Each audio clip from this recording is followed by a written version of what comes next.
La première pièce de Zinnie Harris que j'ai lue, c'était il y a une quinzaine d'années maintenant, je pense. C'est une pièce qui s'appelle Plus loin que loin.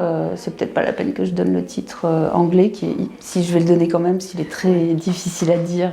Further than the furthest thing. Et qui se passe sur l'île de Tristan da Cunha.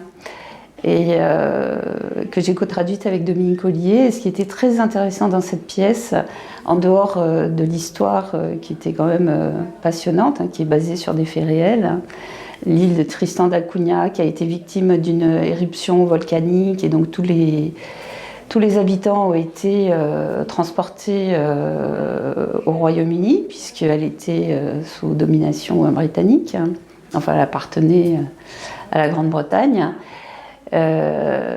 Zinnie avait recréé une langue à partir de quelques souvenirs fugaces, parce que sa mère elle-même a vécu sur l'île toute petite. Voilà. Et ce qui a été passionnant, c'était de trouver, de réécrire une nouvelle langue. Voilà. Donc on s'est bien amusé, on a beaucoup galéré, mais c'était très chouette. Et à cette occasion-là, j'ai rencontré Zinnie, et ça fait maintenant 15 ans, on est devenus amis. On a continué à traduire avec Dominique Ollier plusieurs autres pièces, dont Hiver, que j'avais joué, que j'avais eu le plaisir de jouer à Avignon dans le Off il y a 10 ans maintenant, et plusieurs autres. Voilà, donc c'est une femme que j'aime beaucoup, aussi humainement, et je trouve qu'elle s'attaque à des sujets de société souvent, et avec beaucoup de bonheur. C'est pas tant l'écriture, parce que par exemple pour Plus loin que loin, elle avait carrément réinventé une langue.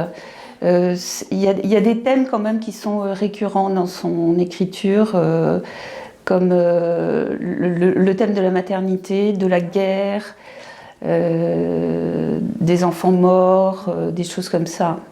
Alors quand j'ai lu How to Hold Your Breath, c'était il y a 3 ans maintenant,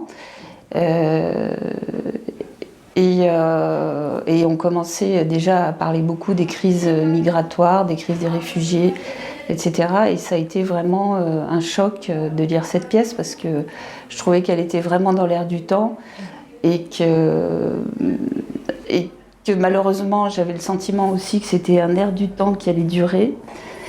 Et voilà, donc je me suis dit, il faut la traduire, parce qu'elle parle de l'actualité, mais c'est une actualité qui va être malheureusement actuelle très longtemps. Et en fait, dans cette pièce, elle parle de... La narration, c'est Dana, une jeune berlinoise, une jeune chercheuse berlinoise en sciences économiques, qui au départ de la pièce a tous les choix possibles, y compris de sa sexualité, et qui se retrouve à la fin de la pièce avec plus rien, plus aucun choix. Et ce qui est intéressant aussi, c'est qu'elle a renversé les rapports nord-sud, et donc cette jeune chercheuse se retrouve à devoir aller passer un entretien à Alexandrie, et elle décide d'y aller avec sa sœur en train pour faire un voyage. Et pendant le week-end où elles vont tenter le voyage jusqu'à Alexandrie, les banques ferment, l'euro s'écroule, les frontières montent, et elles se retrouvent dans la position des réfugiés qui fuient leur pays. Et ça se termine mal.